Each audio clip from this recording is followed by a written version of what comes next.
Welcome back to Footballology. So, I want to get you guys' opinion on the whole Tyreek Hill situation. I'm going to let you guys know my opinion, so definitely stay tuned to the video. Let me know what you guys think in the comment section below. Should he be suspended? Should he not be suspended? And what impact do you feel like he will have on the Chiefs and just the overall season moving forward? So first off, I want to start off by saying that it is tragic what is going on with Tyreek Hill and his family and things like that. Me being a father myself, I can't imagine a kid going through things like that, and I can't imagine a parent putting their child through anything like that. So I want that to be known. Like, I don't agree or condone anything that's going on with Tyreek Hill and his family. I'm just here to talk football, and not saying that football is more important than what's going on there is either. I'm just saying that, like, it sucks. It really does suck. And me being a dad and having a daughter and things like that, I can't imagine. Like, I really can't imagine what that child is going through and the family and things like that. And it truly sucks. Like, that's it. I just want to get that out of the way so you guys understand where I stand on the situation, and not that I feel like football is more important than anything, but it's just this is where I stand on this situation and this topic. So, with that being said, the impact that I feel like Tyreek Hill is going to have, or his suspension possibly might have on the Chiefs. Personally, I think he should be suspended. He came into the league on some, ish and stuff like that, and people had questions about him. He had his whole domestic situation with his fiance then, or his girlfriend at the time, but, his fiance now. But they had their situation then. He came into the league. He fell to the fifth round. Everybody knew how talented he was. His talent was never a question. It was just that how long will he be on the field, and how many years are he's going to play before something like this happens. And so basically, he fell to the fifth round. Excuse me. And basically, the Chiefs said, "Okay, we'll take a chance on you." Everyone in Kansas City was kind of like, they were kind of mad about it. He had a couple of punt returns and a couple of kick returns, and everybody was like, "Okay, all right." And then the following season, he came on as a receiver. Everybody was like, "Oh, okay, all right." And then people kind of forgot who Tyreek Hill really was at his core. And so that's when, you start to think this football topple and everything else. The dude is fast, so it just kind of gets to the point where it's like his talent level kind of outshines some things. And people forget, like I said, people forgot who he was at his core. And then he did take some anger management and classes and things like that after his first incident. So personally, I feel like he should be suspended now because he hasn't had that slap on the wrist. Now, the suspension length, that's obviously up to the NFL. But personally, it should be anywhere from 4 to 8 games. It shouldn't be anything less. And unless they found something serious and things like that, then they can give them that year or whatever they feel like is necessary at that point. But if they can't find anything serious, and obviously the investigation has been dropped here in Kansas City, but if they can't find anything serious as far as the investigation goes and the NFL goes, 4 games. If you found something serious, 8 to a year. And so, like, that's just pretty much how it should work. I still feel like he should be suspended in some facet, in some way, just basically because he has to get that slap on the wrist. He has to understand that they mean business, and the NFL has meant business on the whole domestic violence thing. Or kids, spouses, whoever, it doesn't matter. They meant business ever since the Ray Rice incident happened. The NFL has really cracked down on this, and I respect them for that. You have to. It has to start somewhere as far as society and things like that. So I get that. And he has to get that slap on the wrist. He has to understand. So with that being said, definitely 4 games for Tyreek Hill. Now, the impact that he's going to have on the Chiefs, I feel like he's going to have a huge impact on the Chiefs.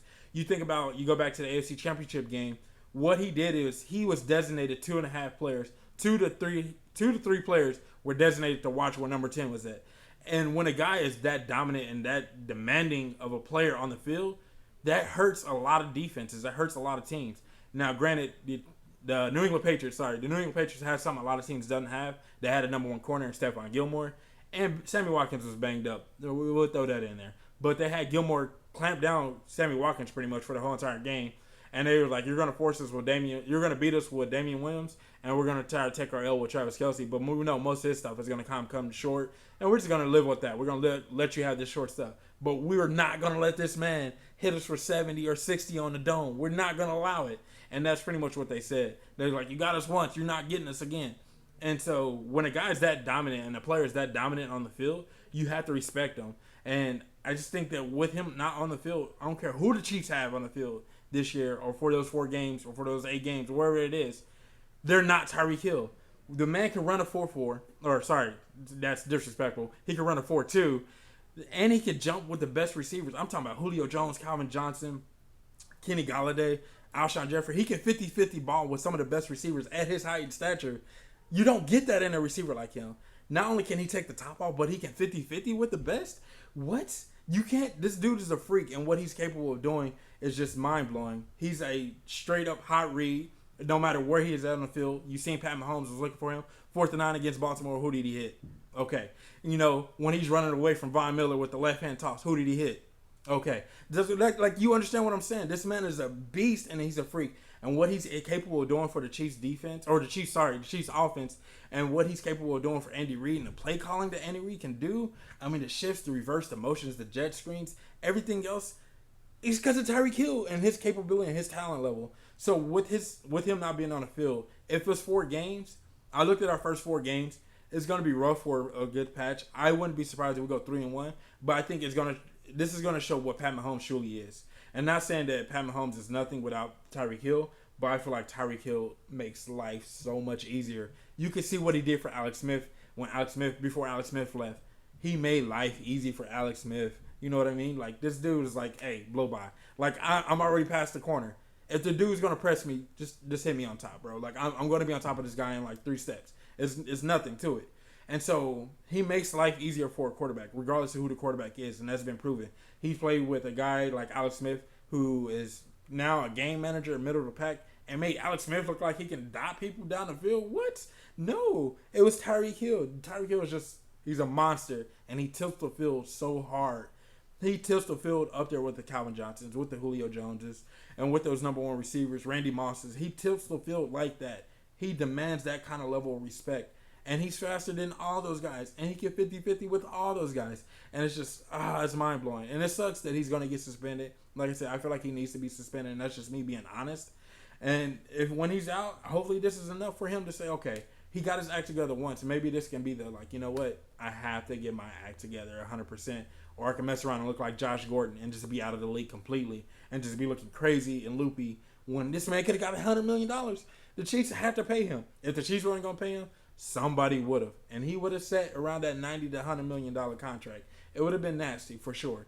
But that's just my opinion on this whole Tyreek Hill situation. Like I said, let me know what you guys think in the comment section below.